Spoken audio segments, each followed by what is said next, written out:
कहानी की शुरुआत में हमें पता चलता है कि भगवान का इंसानों पर से भरोसा उठ चुका है और इंसानियत को खत्म करने के लिए उन्होंने एंजल्स की एक खूंखार फौज जमीन पर भेज दी है। इसी बीच रात के अंधेरे में लॉस एंजल्स शहर में आसमान से माइकल नाम का एक एंजल जमीन पर आकर गिरता है। नीचे गिरते ही वो एक चाकू निकालता है और दर्द की परवाह किए बिना अपनी पीठ पर लगे पंखों को काटकर शरीर से अलग कर देता है। अपने घावों को सिलने के बाद माइकल पास ही मौजूद हथियारों के एक खुफिया गोदाम में घुस जाता है और वहां से बहुत सारे हथियार उठा लेता है। जैसे ही वह बाहर आया, दो पुलिस वालों ने उसे देख लिया और गिरफ्तार करने के लिए बंदूकें तान दी। माइकल ने चालाकी से एक पुलिस वाले को दबोच लिया, उसकी गन छीन ली और उसे ही अपनी ढाल बनाकर खड़ा हो गया। उसी पल अचानक दूसरे पुलिस वाले को दौरे पड़ने लगे और वह देखते ही देखते एक खौफनाक दरिंदे में बदल गया। उसके दांत बेहद नुकीले हो गए और आंखें पूरी तरह काली पड़ गईं। वह दरिंदा माइकल से पूछता है कि तुम मेरे ऑर्डर्स के बावजूद यहाँ क्या कर रहे हो? माइकल ने जवाब दिया कि अब वह किसी के ऑर्डर्स नहीं सुनने वाला। इस पर उस पुलिस वाले ने कहा कि तुम भी उस बच्चे के साथ मारे जाओगे और तभी उसने गोली चला दी जो सीधा दूसरे पुलिस वाले को जा लगी। माइकल ने अपनी जान बचाने के लिए फौरन उस पागल पुलिस वाले पर गोलियां चलाकर उसे मार गिराया और फिर पुलिस की गाड़ी में बैठकर वहां से भाग निकला। दरअसल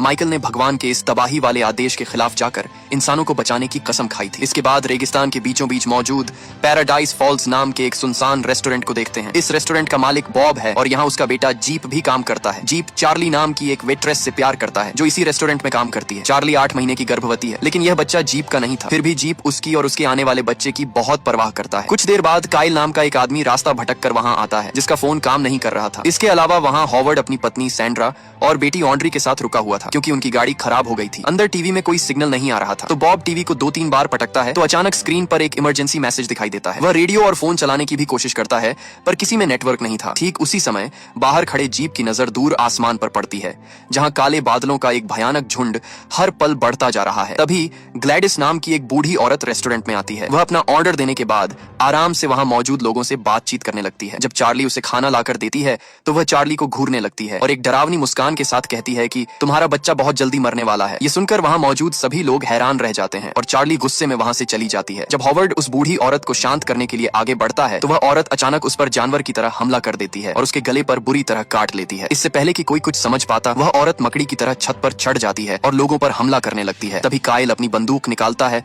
और ग्लैडिस को गोली मार देता है। इसके बाद सबने देखा कि हॉवर्ड का काफी ज्यादा खून बह चुका है, इसीलिए उन्होंने उसे तुरंत काइल की गाड़ी में लिटाया और अस्पताल की तलाश में निकल पड़े। पर कुछ ही समय में उन्हें सामने से काले कीड़ों का एक भयानक बवंडर अपनी तरफ आता दिखा। कुछ ही पलों में वो कीड़े गाड़ी के हर एक छोटे छेद से अंदर घुसने लगे। पूरी गाड़ी उन खतरनाक कीड़ों से भर गई। उधर रेस्टोरेंट में जीप को इस पूरे खौफनाक मंजर की घबराहट की वजह से उल्टियां हो रही थीं, तो बॉब उसे शांत करने की कोशिश कर रहा था। तभी उन्हें बाहर गाड़ी के वापस आने की आवाज सुनाई दी। बॉब तुरंत दौड़कर बाहर गया, पर बाहर जाकर उसने देखा कि दूर से उन कीड़ों का विशाल झुंड अब तेजी से सीधा उनकी ही तरफ आ रहा था। कुछ देर बाद जब वे ग्लैडिस की लाश को रेस्टोरेंट से बाहर निकाल रहे थे तभी उन्हें पुलिस की एक गाड़ी आती दिखाई दी। इस गाड़ी से कोई और नहीं बल्कि माइकल बाहर निकला। उसे देखते ही बॉब ने उस पर बंदूक तान दी। खुद को आम इंसान साबित करने के लिए माइकल ने अपने दांत दिखाए जो दरिंदों की तरह नुकीले नहीं थे। बातचीत के दौरान माइकल समझ गया कि इन लोगों को अभी तक अंदाजा ही नहीं है कि दुनिया का खात्मा शुरू हो चुका है। माइकल ने उन्हें बताया कि उस बूढ़ी औरत जैसे ही खूंखार इंसान जल्द ही उन पर बहुत बड़ा हमला करने वाले हैं। इसके बाद माइकल ने अपनी गाड़ी की डिक्की से हथियार निकालकर सबको बांट दी। उसने चार्ली को खास हिदायत दी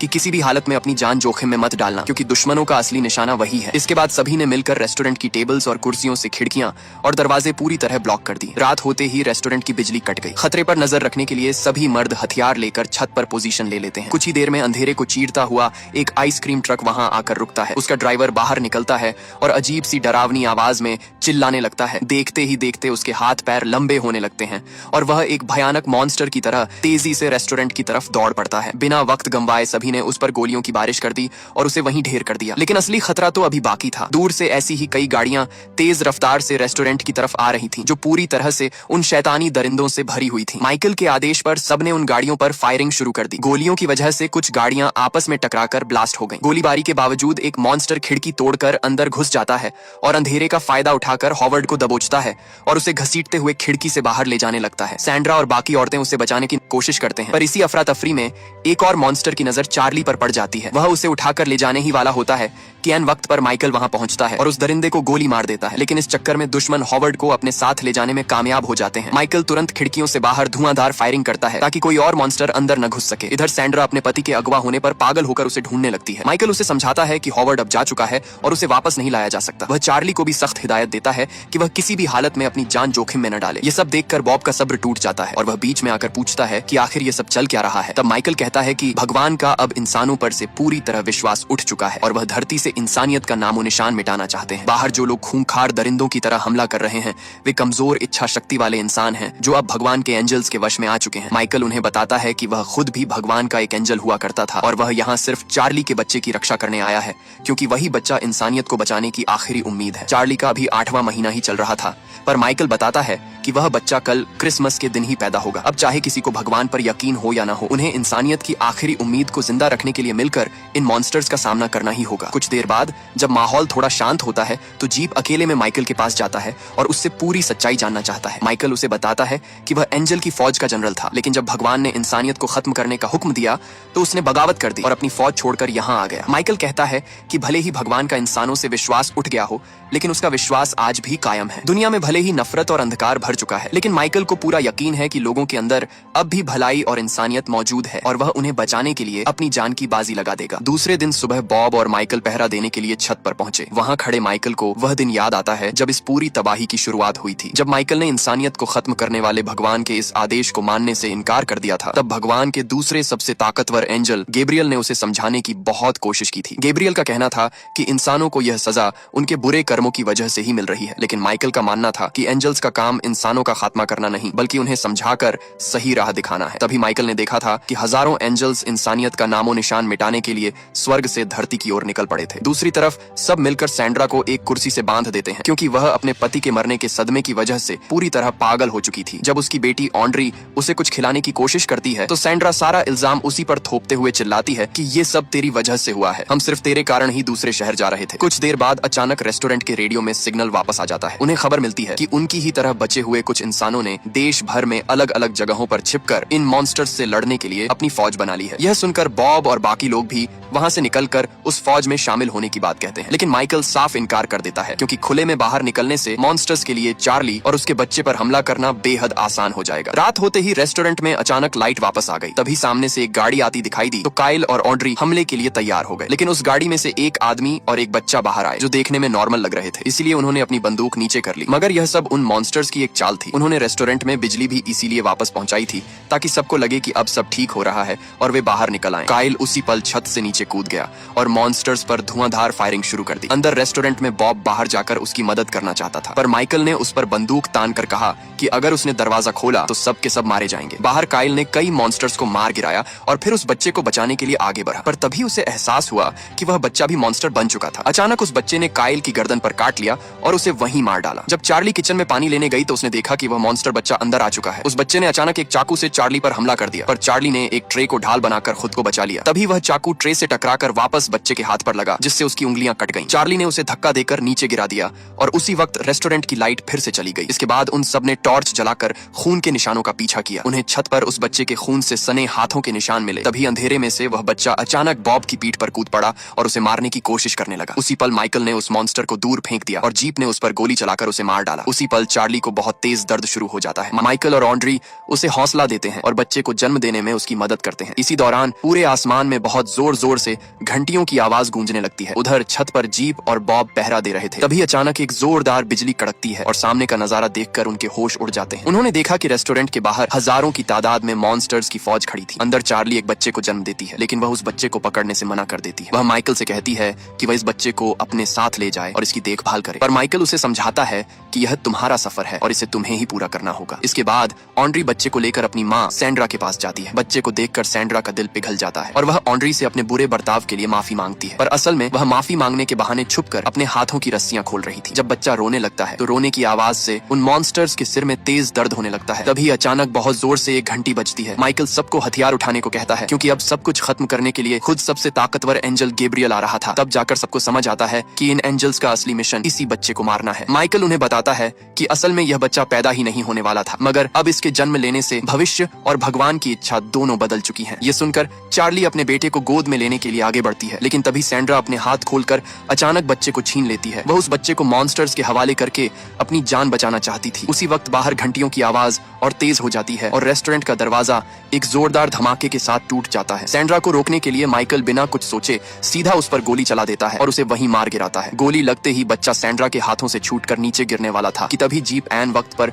फुर्ती से उस बच्चे को पकड़ लेता है और उसकी जान बचा लेता है। इसके बाद गैब्रियल रेस्टोरेंट के अंदर घुस आता है। बॉब गैब्रियल पर गोलियां चला देता है। गोलियों से बचने के लिए गैब्रियल अपने पंखों को ढाल बनाकर तेजी से घूमने लगता है और इसी बीच वह बॉब के पेट में अपना हथियार घोंप देता है। फिर गैब्रियल बॉब को उठाकर सीधे किचन में फेंक देता है। जीप अपने पिता की मदद के लिए दौड़ता है पर माइकल बीच में आकर उसे रोक लेता है। माइकल उसे बच्चे के साथ वहां से भाग जाने को कहता है। वह जीप से कहता है कि उसे भविष्यवाणी को ढूंढकर उसके आदेश पढ़ने होंगे, पर जीप को कुछ समझ नहीं आता कि वह क्या कह रहा है। इसके बाद ऑन्ड्री, चार्ली और जीप बच्चे को लेकर पीछे के दरवाजे से बाहर निकलते हैं। बाहर का नजारा देखकर वे हैरान रह जाते हैं क्योंकि सभी मॉन्स्टर्स बच्चे के सम्मान में अपना सिर झुकाकर खड़े थे। किसी ने भी उन पर हमला नहीं किया और उन्हें शांति से जाने का रास्ता दे दिया। वे तीनों तुरंत गाड़ी में बैठते हैं और वहां से निकल जाते हैं। उधर रेस्टोरेंट में माइकल गैब्रियल से कहता है कि अब उसे अपनी जान की कोई परवाह नहीं है क्योंकि बच्चा सुरक्षित जा चुका है। ये सुनकर गैब्रियल गुस्से में पागल हो जाता है और अपने नुकीले पंख से माइकल का पेट फाड़ देता है। घायल होने के बाद भी माइकल हार नहीं मानता। वह गैब्रियल पर छलांग लगाता है और उसका गला दबाने लगता है। गैब्रियल तुरंत माइकल को साथ लेकर ऊपर उड़ जाता है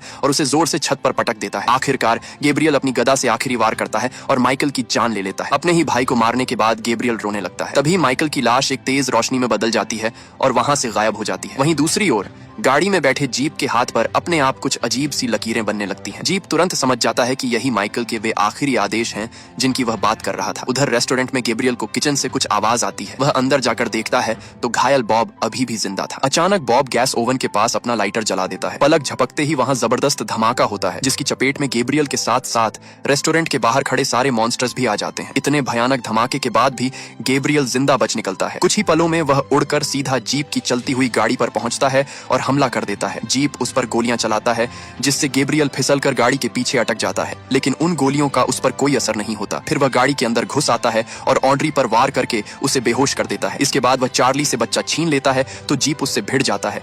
तभी अचानक ऑड्री होश में आती है और चीखकर जीप से गाड़ी का ब्रेक लगाने को कहती है। जीप जोर से ब्रेक लगाता है जिससे गाड़ी पलटते हुए सीधा एक खाई में जा गिरती है और गैब्रियल शीशे से टकराकर बाहर जा गिरता है। जीप और चार्ली बच्चे के साथ जैसे तैसे पहाड़ी पर ऊपर चढ़ने लगते हैं, पर गैब्रियल जल्द ही वहां पहुंच जाता है और उन पर फिर से हमला कर देता है। वह जीप को जमीन पर गिरा देता है और चार्ली से कहता है कि बच्चा उसके हवाले कर दे, लेकिन चार्ली किसी भी कीमत पर अपना बच्चा देने को तैयार नहीं थी। तभी जीप उठता है और पीछे से गैब्रियल को धक्का देकर पहाड़ी से नीचे गिराने की कोशिश करता है, लेकिन गैब्रियल चाकू से जीप को मारने ही वाला होता है कि अचानक आसमान से एक बहुत तेज रोशनी आती है और उसे रोक लेती है। ये कोई और नहीं बल्कि माइकल था। अब माइकल की शक्तियां वापस आ चुकी थीं, इसलिए वह एक ही झटके में गैब्रियल को धूल चटा देता है, मगर वह उसे जान से नहीं मारता। हारने के बाद गैब्रियल शर्मिंदा होकर वहां से उड़ जाता है। माइकल भी उसके पीछे जाने के लिए मुड़ता है, मगर जाने से पहले वह जीप से कहता है कि अब इस बच्चे का असली रक्षक तुम हो। इसके बाद माइकल वहां से चला जाता है। जीप चार्ली और उस बच्चे को लेकर बाकी बचे हुए इंसानों की खोज में निकल पड़ता है ताकि इंसानियत की इस आखिरी उम्मीद को सुरक्षित बढ़ा कर सके। इसी के साथ ये कहानी यहीं खत्म होती है। आपको वीडियो कैसी लगी कमेंट में जरूर बताएं और चैनल को सब्सक्राइब करना न भूलें। मिलते हैं अगली वीडियो में, तब तक के लिए गुड बाय।